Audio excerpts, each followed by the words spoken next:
Because of food he paid for, my husband slapped me before our kids. That night broke me. The slap came so fast, I didn't see it coming. 1 second, I was holding the spoon. The next, my head snapped to the side, and the room went quiet. Even the wall clock stopped ticking, or maybe my ears stopped working. My name is Margaret Wilson, and that was the night my heart cracked open in front of my children. "Did you hear what I asked you?" my husband shouted. I tasted blood before I tasted shame. Our 2 children froze at the dining table. 12-year-old Lucas dropped his fork. 8-year-old Hannah covered her mouth with both hands. I'm sorry," I whispered. "I just added a little salt, I didn't know." "You didn't know," Robert Wilson barked. "You don't know how money works. You don't know who paid for that food." His voice was loud, sharp, and proud, like he had won something.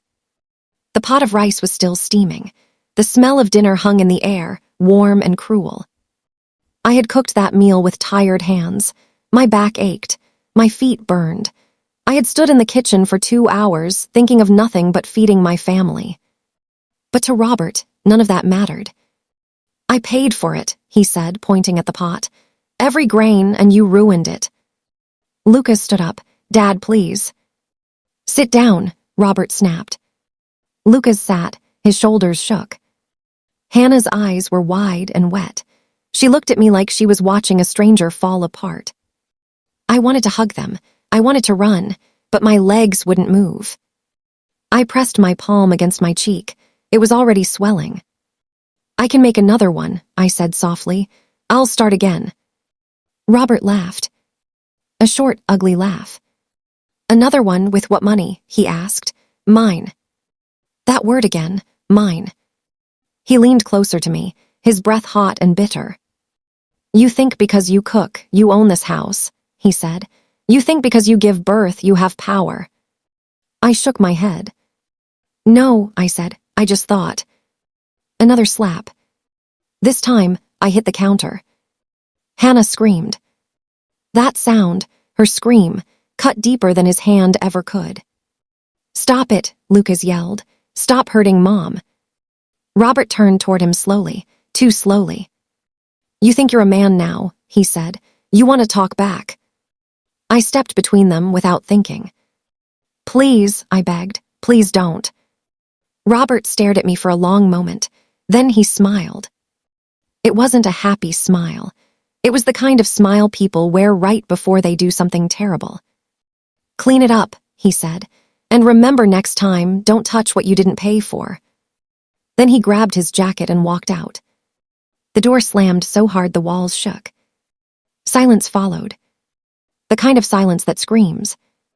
Hannah ran to me and wrapped her arms around my waist. "I'm sorry, Mommy," she cried. "I'm sorry Daddy is angry." I knelt on the floor and held her tight. "No," I whispered. "This is not your fault." Lucas stood there, fists clenched, eyes burning. "I hate him," he said. I didn't correct him. That night, after the kids fell asleep, I sat alone at the kitchen table. The rice was cold. The salt stared back at me like a joke. I touched my cheek again. Purple was already forming. I thought about the first day I met Robert. He wasn't always like this. Or maybe he was, and I just didn't see it. Back then, he opened doors. He called me Maggie. He said I had a gentle soul. He also said he wanted a wife who knew her place. I had laughed. I wasn't laughing now. I cleaned the kitchen slowly, quietly, like a thief in my own home.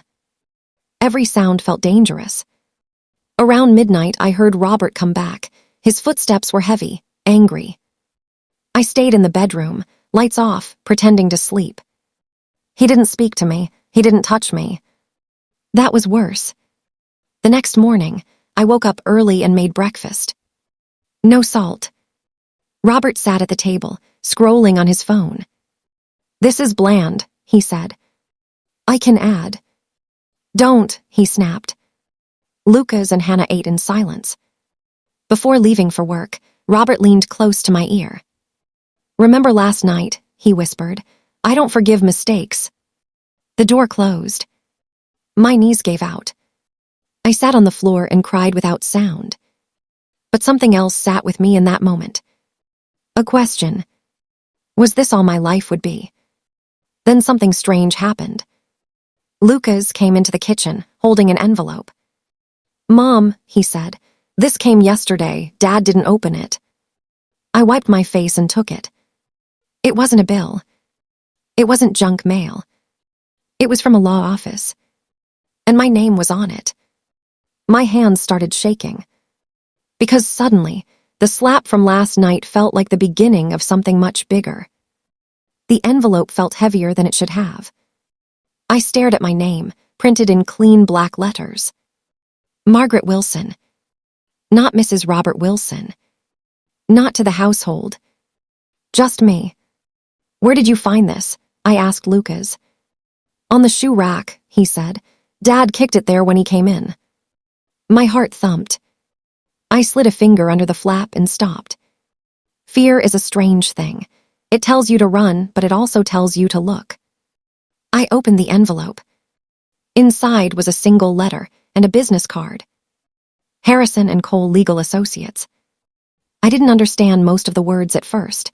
My eyes jumped around like scared birds. Asset review. Beneficiary. Signature required. Then one sentence grabbed me by the throat. "You are listed as a primary beneficiary in an ongoing property dispute involving Robert Wilson." My mouth went dry. Property dispute. Robert had always said everything was simple. He worked, he paid, he owned. I sat down slowly. "Mom," Hannah asked from the doorway, "are you sick?" I folded the letter quickly. "No, sweetheart," I said, "just tired." That was the truth, just not the whole one. All day, the words followed me. Primary beneficiary. Property dispute. Robert came home late that night. He smelled like alcohol and victory. "What's for dinner?" he asked. I served him quietly. He ate without looking at me. "Too much salt?" he asked, mocking. "No," I said. "Good," he said. "You're learning." I nodded. Inside, something was waking up. The next morning, I waited until Robert left.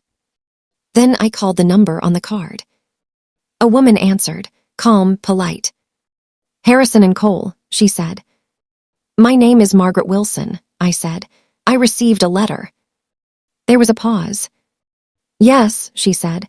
"We've been expecting your call." My hands trembled. "Expecting?" I asked. "Yes, are you able to come in today?" I looked around my kitchen, at the cracked wall, the cheap chairs, the house I cleaned but never owned. "Yes," I said, "I can." I didn't tell Robert. I told the kids I was visiting Aunt Susan. The law office smelled like coffee and paper.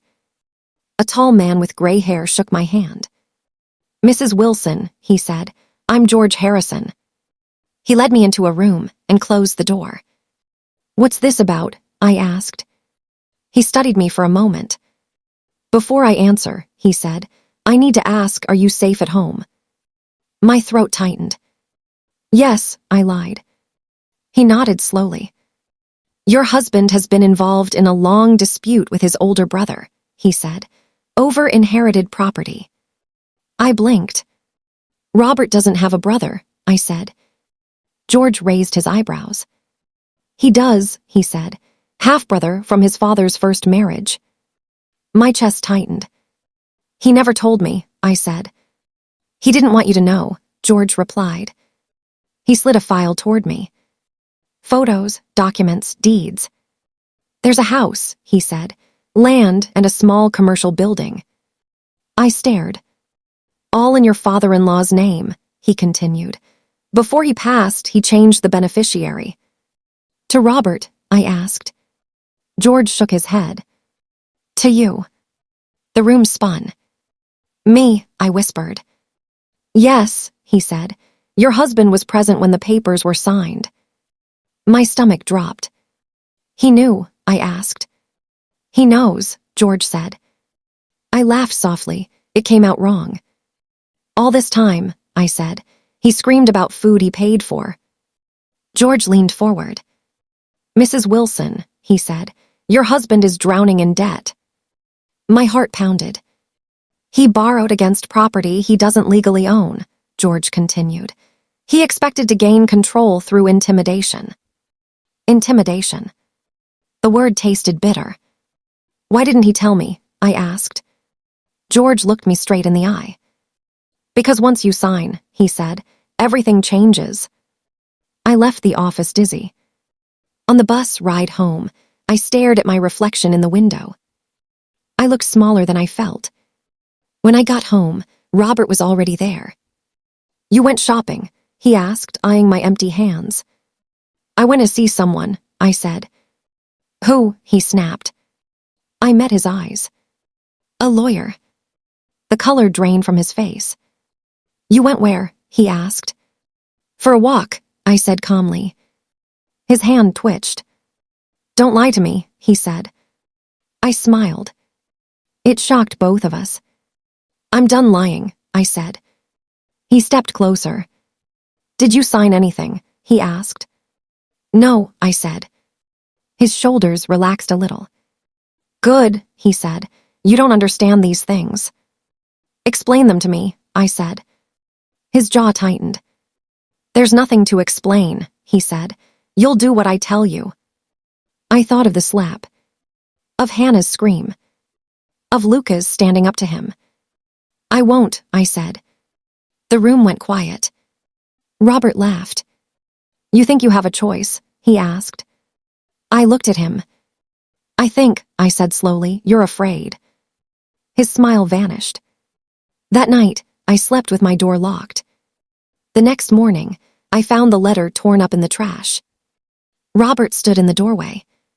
"You're not going anywhere today," he said. I smiled again. "I already did," I said. Behind him, Lucas stood holding his phone. "Dad," he said, "Mom said if you touch her again, she'll call the police." Robert turned red. "You taught him that," he shouted. "I taught him the truth," I said. Robert raised his hand, then stopped. For the first time ever, he hesitated. And in that hesitation, I saw it. Fear. Not of me. Of what I now knew. That night, he slept on the couch. I lay awake, heart pounding, knowing something was coming. I didn't know when. I didn't know how. But I knew one thing. The slap over salt was only the beginning. Robert didn't speak to me the next morning. That scared me more than his shouting. He sat at the table, sipping coffee, eyes fixed on his phone. Calm, too calm, like a storm holding its breath. I packed the kids' lunches slowly. Lucas watched his father carefully. Hannah kept her head down. "Mom," Lucas whispered, "are we okay?" I kissed his forehead. "We will be," I said, "no matter what." Robert stood up. "I'm taking the car," he said. "That's fine," I replied. He paused, turned. "You sound confident," he said. "I'm tired," I said. "There's a difference." His lips curled. "Careful, Maggie," he warned. "Confidence can be dangerous." He left. As soon as the door shut, my legs felt weak. I called George. "He knows," I said. "I assumed he would," George replied calmly. "That's why we need to move fast." "Move where?" I asked. "First," he said, "you come in and read everything, then you decide." Decide. No one had said that word to me in years. That afternoon, I took the kids to school and went straight to the law office. George laid everything out. Robert's debts, his secret loans, his lies. "He's been using intimidation to force you into signing," George said. "That alone could help you." I swallowed. "Can he take the kids?" I asked. George shook his head. "Not if you act smart," he said, "and quietly." Quietly. I nodded. When I got home, Robert was waiting. The TV was off. The house felt tight. "Sit," he said. I sat. "You think you're clever," he said, "running to lawyers." "I think I'm awake," I said. He leaned forward. "You sign those papers," he said, "or this family falls apart." I laughed softly. "It already did," I said. His face darkened. "You don't survive without me," he said. I looked him in the eye. "I survived your slap," I said. "I can survive anything." He stood up so fast the chair fell. "Say that again," he growled. The front door opened. Lucas and Hannah stepped inside. Robert froze. "Mom," Hannah said, "are you mad at Daddy?" I stood up and walked toward them. "No, sweetheart," I said. "I'm just protecting us." Robert stared at me like I was a stranger. That night, I packed a small bag. Just in case. I hid it in the closet. When I lay down to sleep, I felt something new. Not fear. Readiness. Because I knew one truth now. The man who slapped me over salt was running out of power. And men like Robert become most dangerous right before they lose everything. I closed my eyes, knowing the next move would change all our lives. That night, the house did not sleep. The walls listened. The floors remembered every footstep. Even the air felt heavy, like it was waiting for something to happen. Robert lay on the couch, pretending to watch TV. I could tell he wasn't sleeping. His eyes kept opening and closing. His fingers tapped his knee again and again. Tap, tap, tap. I lay in the bedroom with my back to the door, my small bag hidden in the closet, my phone under my pillow. Every sound made my heart jump. Around 2 a.m., I heard him stand up. Slow steps, careful steps. My breath stopped. The door handle moved. But I had locked it. The handle stopped. Silence. Then I heard him sigh, a tired, angry sigh. He walked away. I didn't sleep after that. In the morning, Robert acted like nothing had happened. He whistled, he shaved, he even smiled at the kids. That scared me more than his anger. "Be good today," he told them. "Listen to your mother." Mother? He hadn't called me that in years. After he left, I sat at the table and cried quietly. Not because I was weak, but because I was done.